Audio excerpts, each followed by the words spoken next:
E aí pessoal, tudo bem com vocês? Investir tem que ser algo fácil, não tomar muito do seu tempo. Então você deveria considerar começar a investir pelos fundos imobiliários, já que eles são menos voláteis e mais fáceis de analisar, o que é ideal para quem quer começar na renda variável.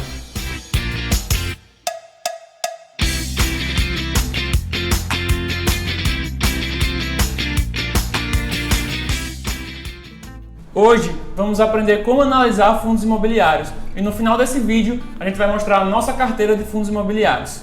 Lembrando que esse vídeo está na playlist de Como Investir na Prática. Então se você quiser acompanhar essa playlist, é só clicar no card aqui em cima. Então deixa seu like, se inscreve no canal e comenta aí pra gente se você já investe em fundos imobiliários. Para começar a fazer uma análise de fundos imobiliários, é importante você entender alguns indicadores e saber onde buscar esses indicadores. Tem um site muito legal para buscar esses indicadores chamados Funds Explorer. A gente vai deixar o link aí na descrição. Existem 8 indicadores que são fundamentais na hora de analisar um fundo imobiliário.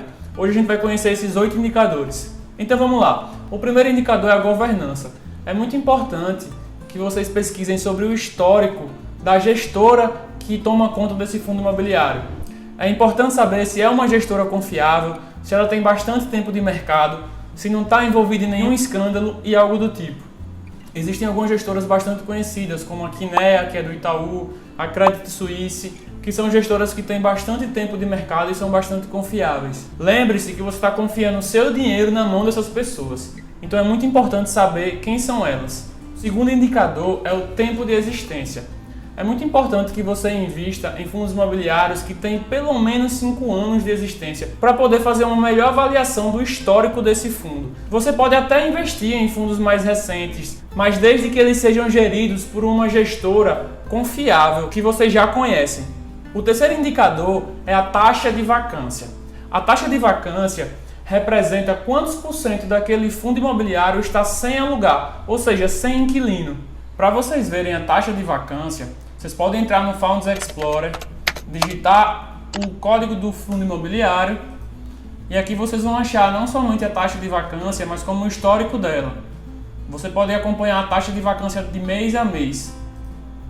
Uma taxa aceitável seria até de 10%. Aqui no exemplo do KNRI, a taxa de vacância atual está em 8%. Outro indicador muito importante é a quantidade de imóveis. Você pode verificar isso no Funds Explorer também. Um exemplo seria o KNRI, que tem 19 imóveis separados em 3 regiões. A importância de um fundo ter vários imóveis é porque isso interfere diretamente na taxa de vacância. Se apenas um imóvel entregar ao inquilino, não vai impactar muito na sua renda passiva. O próximo indicador é a localização.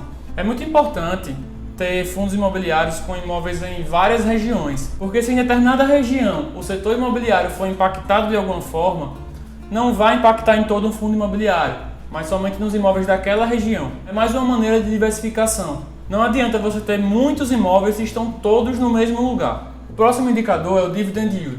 O Dividend Yield fala quantos por cento do seu capital investido você recebe mensalmente em forma de aluguel. Um bom fundo imobiliário, que tem um risco relativamente baixo, tem um Dividend Yield na média de 0,5% ao mês. Lembrando que o Dividend Yield não é um indicador para ser usado isoladamente. Aliás, nenhum indicador deve ser usado isoladamente. Você deve analisar todos os indicadores em conjunto. O próximo indicador é a liquidez. A liquidez seria a facilidade de você vender aquelas cotas no mercado, ou seja, o volume de cotas negociadas todos os dias. Quanto mais gente estiver negociando um fundo imobiliário, mais fácil será você vender esse fundo imobiliário quando você precisar.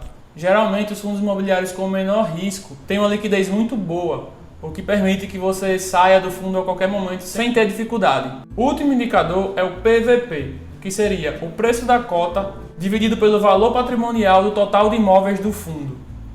Ou seja, indica a quantos por cento do valor dos imóveis aquele fundo está sendo negociado. Por exemplo, se um fundo imobiliário estiver sendo negociado ao PVP de 1, significa que ele está sendo negociado pelo mesmo valor dos seus imóveis. Mas, se ele estiver sendo negociado a 1,5, significa que ele está sendo negociado por 1,5 vezes o valor dos seus imóveis. Lembrando que não se deve analisar nenhum indicador individualmente. No cálculo do PVP, por exemplo, o valor patrimonial só é analisado uma vez a cada ano. o que faz com que o PVP se torne um indicador defasado. Além disso, existe a hipótese do mercado eficiente, que é uma hipótese que fala que os mercados de alta liquidez são eficientes em precificar os seus ativos, mas isso é assunto para outro vídeo que a gente vai falar adiante. Por isso, não gostamos de analisar indicadores que levam o preço como referência, pois já sabemos que no curto prazo os preços oscilam aleatoriamente. Então vamos lá. Agora, para entender como analisar fundos imobiliários, nós precisamos saber o critério de análise. Toda escolha de ativos deve ser baseada no risco e não na rentabilidade, porque se você for analisar somente a rentabilidade, vai acabar investindo apenas em ativos de altíssimo risco, o que pode te levar ao risco da ruína, e não é essa a ideia aqui.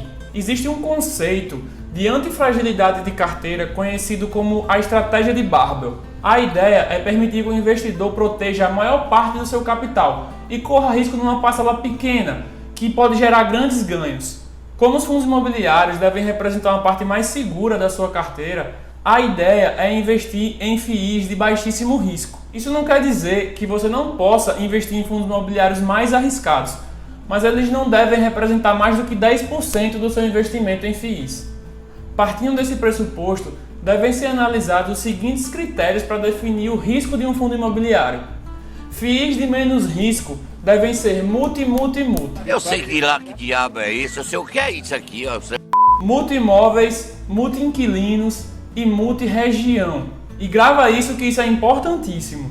Fundos multi-imóveis diminuem bastante a taxa de vacância, pois se um imóvel for devolvido, ainda terão inúmeros imóveis alugados, o que não vai diminuir a sua renda passiva. Fundos multi-inquilinos também diminuem bastante a sua taxa de vacância, porque mesmo que o inquilino devolva o imóvel, novamente não vai alterar a sua renda passiva.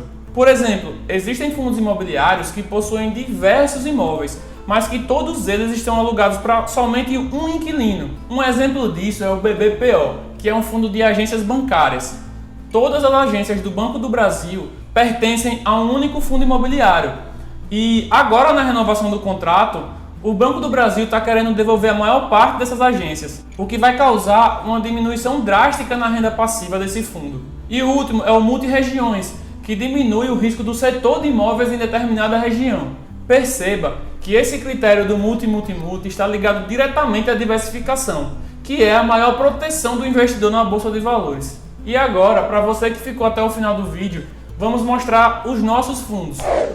Esse negócio não pegou bem não. Então essa é a minha carteira. O KNRI é um fundo híbrido de galpões logísticos e lajes corporativas.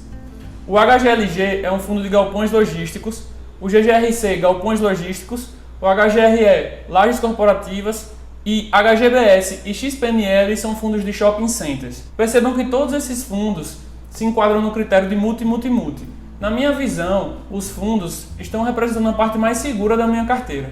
Hoje eu possuo somente 6 fundos imobiliários, porque como eles já são bastante diversificados, não precisa possuir 20 fundos imobiliários.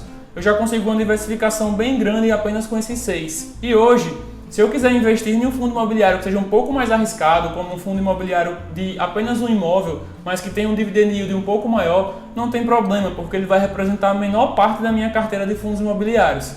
Bem, agora o Luiz Fernando vai mostrar os fundos dele.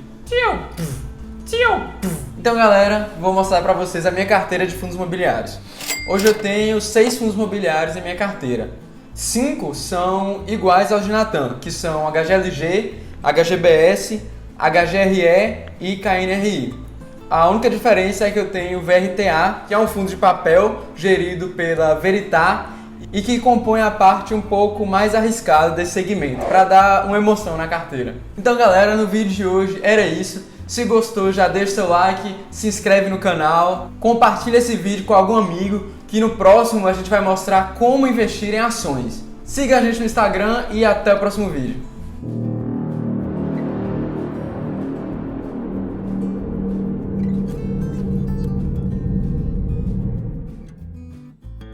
Por hoje é só, pessoal.